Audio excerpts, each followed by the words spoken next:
What's going on, guys, and welcome back to some more Kingdom Hearts 2.5 Remix. I'm your host, Game Lord DBZ. Last episode, we played Kingdom Hearts 2 Final Mix, and we started showing off some of the Organization 13 data battles. In this episode, we're going to be playing Kingdom Hearts Birth by Sleep Final Mix, and we're going to be going over a few of the Unversed challenges. In case you're not familiar, I am going to be using my strongest account on the final episode.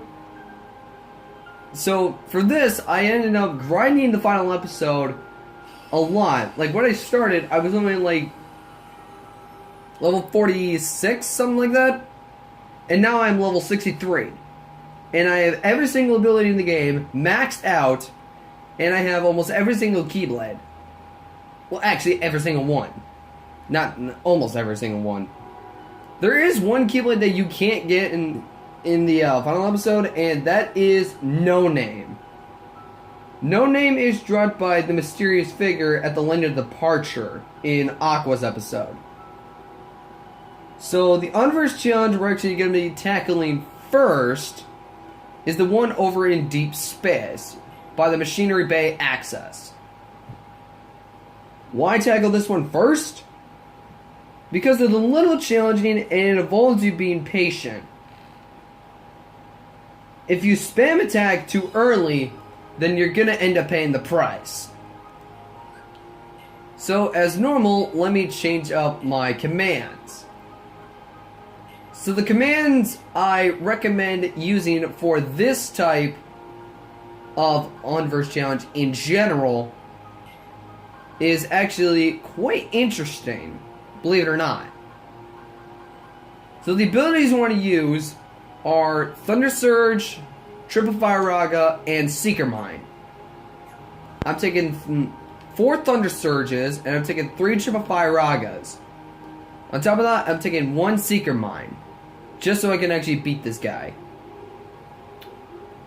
Now, you don't actually get like anything special for it, except for a morph to actually transform into that said Unversed. And before we actually do the Unversed challenge, I'm going to show you all of the abilities. So the abilities in this game, they're not as common, and they're more interesting to get than the ones in Kingdom Hearts 2.5, or Kingdom Hearts 2 Final Mix, depending on your point of view. So Treasure Magnet, level 5, automatically scoops out nearby prizes for you, multi-install the ability to increase range. So each point you have on a Treasure Magnet, it will increase the range. HP Prize Plus will drop the amount of HP orbs you get from defeating enemies. Link Prize Plus increases the number of D-Link prizes that enemies drop. And Lucky Strike increases your chances of getting in prize boxes. And on top of that, I also have each stat increase. So HP boost, well, it increases your HP. Fire, Blizzard, and Thunder boost increases your damage with Fire, Blizzard, and Thunder commands. Cure boost increases the heal amount that you recover with Cure commands. Item boost, that's for items. Attack Ace and Magic Haze are definitely one of your more benefactors. Attack Ace increases your reload time, and for all attack commands installed in your deck, and it will shorten the time greatly. Same goes for Magic Haste. Combo F boost and Finish boost just increase the damage dealt by the last blow, and dealt by the finish command. Fire Screen, Blizzard Screen, Thunder Screen, and Dark Screen increases your resistance to all those effects. Reload boost and Defender are only if your HP falls below 25%. So this will shorten reload time for all commands, and this will increase your defense. As for support, there are a lot of them. So if Combo Plus increases your ground combos, Air Combo Plus increases your air combos. EXP Chance increases the amount of XP you get whenever your HP falls below 25%. EXP Walker awards you 1 XP for every step you take. So you can literally level up as you're walking. which is amazing. Damage Cipher restores some of the focus gauge whenever you take damage. For those of you who haven't played Birth by Sleep, there are 3 bars on each character. The green bar represents your HP, the blue bar represents your D-Link gauge, which means you can actually sync with any character you have linked with and use some of their abilities. On top of that, the orange gauge is your focus gauge, and that is required for you to use your shot lock. For those of you who don't know how to activate shot lock, just hold R1 and you'll get this screen.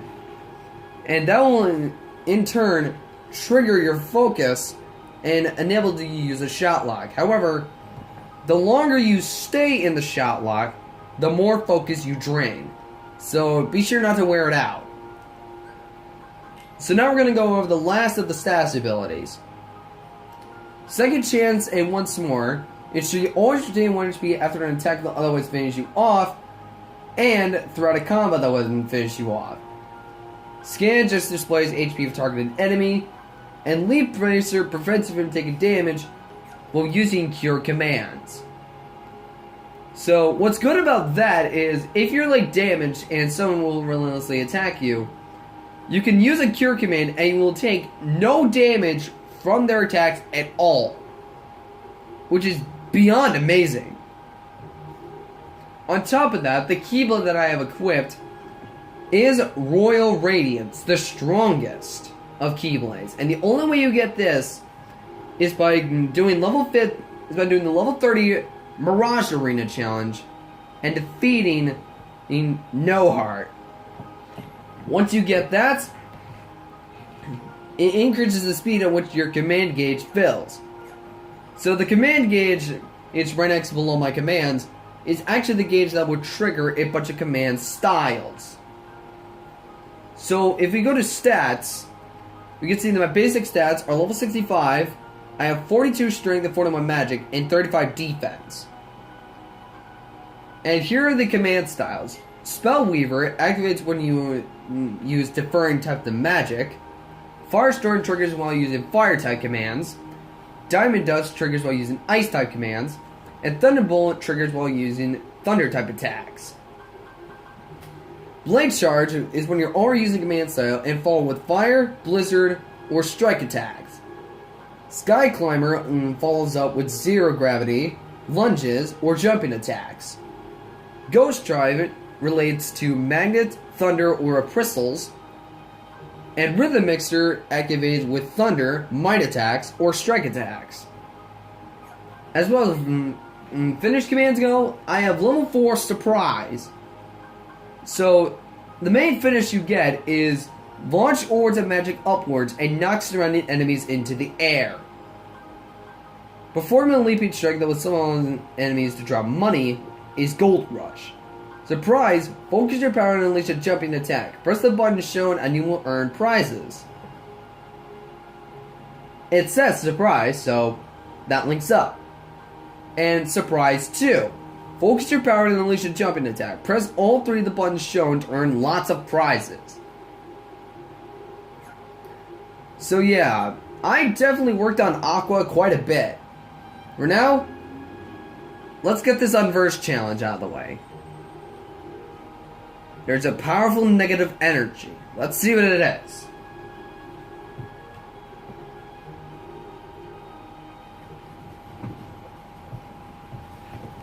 So this is the Unversed. Attacking the Gluttonous goo will make it draw colorful orbs. Glunt as many as you can in 2 minutes.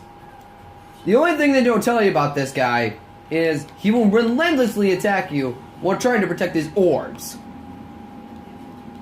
He'll do a series of attacks to try and take his orbs back.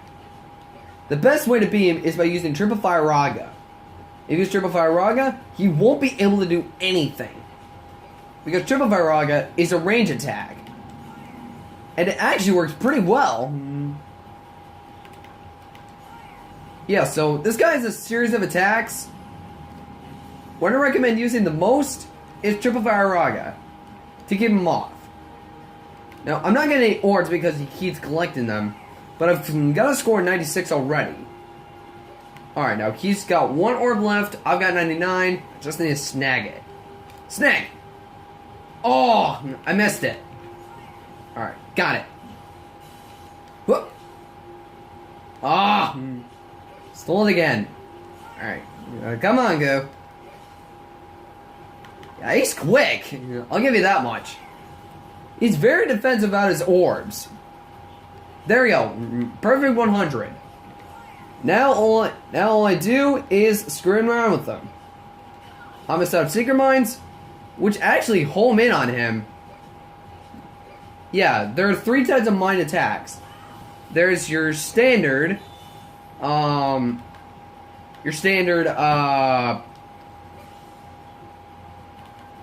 3 types of mine attacks. You got your standard, the standard mine shield, and then there's also mine square, and the last one, seeker mine. Seeker mine is beyond the most helpful because it will literally track your opponent, home into them, and it will stun them. And there you go. That's how you perfect the Gluttonous Goo with 100 score. I decided to just play around with them in the end, but to be honest, it worked out well. So that's all you do to the Gluttonous Goo. All you do is use Triple Fire Raga, and you can get a bunch of orbs just from doing that. The first strike, I ended up getting 60 from him. Because Triple Fire Raga attacks 3 times. Hence the name Triple. Alright, I think that'll wrap it up for this video. Next video, I will tackle Terra/Xehanort, the final boss of the final episode. And then I'll meet you in the secret episode. Until then, this is the Game & Lore DBZ signing out. As always, game on.